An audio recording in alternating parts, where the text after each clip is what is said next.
النهاردة معانا موبايل داخل بسلاحه التقيل على الفئة المتوسطة. موبايل بشاشة أموليد 120 هرتز وبطارية ب 6000 ملي أمبير مع تصميم مختلف وكاميرات مش بطالة.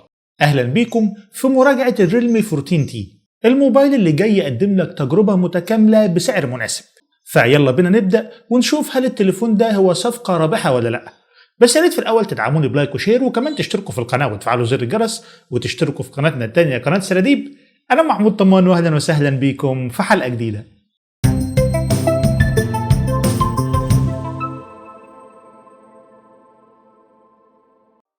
أول ما تبص على الريلمي 14T هتعرف إنه واخد شكل مميز فعلا. الكاميرات بتاعته متوزعة بشكل مستطيل كبير على الظهر، وده بيديك إحساس إنه موبايل بريميوم وغالي، وده بالرغم من إنه موبايل فئة متوسطة. الظهر بتاع الموبايل مطفي مش بيلمع، وطبعا ده شيء كويس جدا لأنه ما بيطبعش بسهولة البصمات بتاعت إيدك. والإطار كمان من البلاستيك، بس بصراحة الماتيريال دي مش رخيصة زي بعض المنافسين. اللون الأخضر بتاع الموبايل هو بصراحة لون تحفة جدا، وكمان في لونين تانيين اسود وبنك، وبصراحة دي ألوان سكر كده وزي الفل. التليفون وزنه 196 جرام، وده وزن معقول جدا، مش تقيل، وبرضه التليفون وزنه مش خفيف لدرجة تحس إنه لعبة. التليفون بيجي بشهادة IP68 و 69، ودي مش حاجة بنشوفها كتير في الفئة دي. يعني التليفون مقاوم للمية والغبار، وهيتحمل معاك رش المية أو إنه يقع في الحوض أو في البسين من غير ما يحصل له أي مشاكل، بعمق 1.5 متر تحت المية ولمدة نص ساعة. بس خلي بالك إن الموبايل مفهوش مدخل 3.5 ملم أوديو جاك، يعني لو أنت عندك كده سماعة سلك خلاص ما عادلاش لازمة، ولازم تجيب لك بقى سماعة بلوتوث كده وتروق نفسك. فبصراحة التصميم بتاع الموبايل هو من الحاجات الحلوة جدا في التليفون ده وهتعجبك بشدة. لو انت من الناس اللي بتحب تشوف الوان غنية وتفاصيل ناعمة، فالشاشة بتاع الموبايل ده حرفيا كده هتبهرك.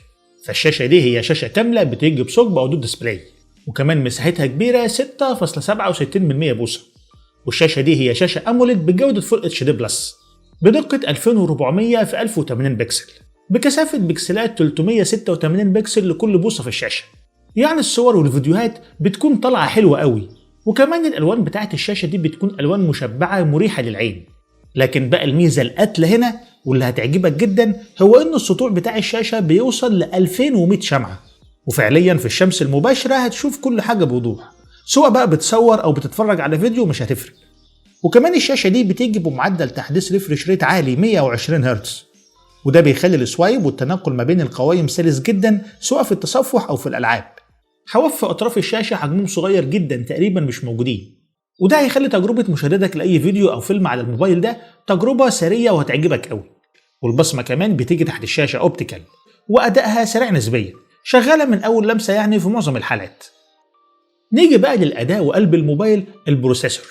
فال14T من ريلمي بيجي بمعالج من ميديا تك ودايمنسيتي 6300، وده لسه معالج جديد شوية مبني على تقنية 6 نانومتر، وكمان المعالج ده داعم لشبكات الجيل الخامس، وهو معالج اوكتا كور ثماني النواة، منهم نواتين أقوياء شغالين بسرعة 2.4 جيجا هرتز.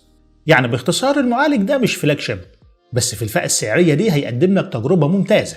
فتح تطبيقات سريع جدا، التنقل سلس، مفيش أي لاج في الاستخدام اليومي. وكمان في الجيمز أداؤه مميز جدا، فلعبة زي بابجي أو كول اوف ديوتي هتشتغل معاك بثبات جدا على إعدادات متوسطة. مفيش سخونية ملحوظة في الموبايل، وكمان أداء التليفون بيكون ثابت جدا لفترات طويلة. التليفون بيجي ب 8 أو 12 جيجا رام ذاكرة عشوائية، ومساحة داخلية 128 و256 جيجا، يعني عندك أوضاع كتير عشان تختار ما بينهم. الواجهة هنا هي الريلمي يو اي 6 واللي مبنية على اندرويد 15 اندرويد 15. واجهة خفيفة سريعة فيها شوية إضافات ظريفة زي الميني كابسول والسمارت سايد بار، وكمان الواجهة دي فيها شوية كده خصائص للذكاء الاصطناعي هتعجبك، زي تلخيص وترجمة المقالات والبحث السريع، وشوية حاجات تانية كده كويسة هتساعدك يعني في مهامك وإنتاجك اليومي. وبرضه من المميزات الكويسة جدا في الموبايل أو في الواجهة دي إنه هيجيله تحديثات للسوفت وير لمدة 2 سنين، وتحديثات أمنية لمدة 3 سنين. اللي بصراحة فاجئني جدا في الموبايل ده هي الكاميرات بتاعته. فالموبايل جاي بكاميرا خلفية مزدوجة. الكاميرا الأساسية بتيجي بدقة 50 ميجا بكسل بفتحة عدسة f1.8 بمستشعر OV50 D40. والكاميرا دي بصراحة بتطلع صور نظيفة جدا في الإضاءة الجيدة، تفاصيلها كويسة، الديناميك رينج بتاعها مش بطال، ألوانها طبيعية مش مبالغ فيها، هتقدم لك صور مظبوطة هتعجبك قوي. وده في حالة لو الإضاءة بتاع المكان إضاءة كويسة. ولكن بقى بالليل أو في الإضاءة الضعيفة الجودة بتاع الصور دي طبعا بتقل شوية وبيظهر فيها شوية نوز وتشويش، ولكن مش بشكل كبير، يعني الصور برضو بتفضل صور مقبولة.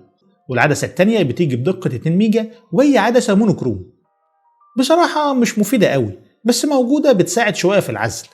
برضو من المميزات اللي موجودة في الكاميرات دي هي إنها بتدعم كده شوية خصائص من الذكاء الاصطناعي، واللي هتساعدك إنك تعدل في الصور بتاعتك إلى حد ما بشكل جيد، زي إنك تشيل حاجة في الخلفية وإنك تعدل في الستايل بتاع الصور بتاعتك. بس الحاجة بقى اللي عجبتني جدا في الموبايل ده هو إنك تقدر تصور فيديوهات بجودة فول اتش دي بلس بدقة 1080 بكسل ب 60 فريم في الثانية. وكمان موجود فيه مثبت إلكتروني AIS بيقلل الاهتزاز بشكل ملحوظ حتى لو أنت بتصور بإيد واحدة. التليفون بيجي بكاميرا أمامية وحيدة بدقة 16 ميجا بكسل بفتحة عدسة f2.4 وهي كاميرا وايد، واللي بتيجي بمستشعر من سوني وهو الاي ام اكس 480. والكاميرا السيلفي دي بتطلع صور كويسة جدا للسوشيال ميديا خصوصا في الإضاءة الطبيعية، بس في النور الضعيف هتحتاج إنك تظبط الإضاءة شوية حواليك. الموبايل هنا في واحدة من أهم نقاط قوته وهي البطارية، واللي بتيجي بسعة 6000 ملي أمبير، والبطارية دي من نوع سيليكون كربون، فالنوع ده مختلف عن اللي احنا متعودين عليه لأنه بيقدر يديك عمر أطول مع وزن أخف. وتجربتك بقى مع البطارية دي هتخلي الموبايل يعيش معاك أكتر من يومين بشحنة واحدة، وده في حالة الاستخدام المتوسط.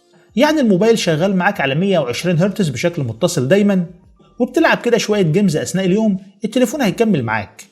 وكمان عندك شاحن 45 واط في العلبة بيشحن حوالي 50% في نص ساعة، وده رقم كويس جدا على الساعة الكبيرة دي.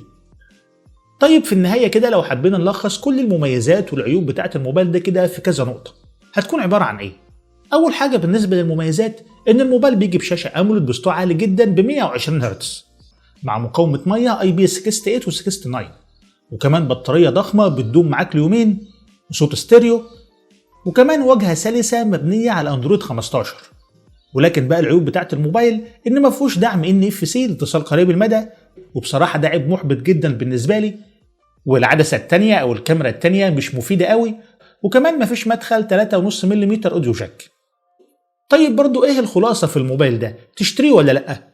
بص يا سيدي، لو انت بتدور على موبايل يعيش معاك وبيقدم لك شاشة تحفة وبطارية أسطورية، فالريلمي 14T هيكون من أفضل اختياراتك في الفئة المتوسطة لسنة 2025، خصوصا مع رينج سعر بيبتدي من أول $210. بس بقى لو انت من الناس اللي أهم حاجة عندها في الموبايل هو أداؤه في الجيمز، وكمان يكون في كارت ميموري وبيدعم مستشعر NFC لاتصال قريب المدى، فممكن بقى في الحالة دي تفكر في موبايلات تانية. فقولوا لنا بقى في الكومنتات هل الريلمي 14T هيقدر يكسب سباق الفئة المتوسطة ولا لأ؟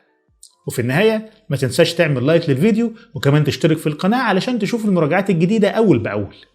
كان معاكم محمود واشوفكم في فيديو جديد قريب، والسلام عليكم ورحمة الله وبركاته.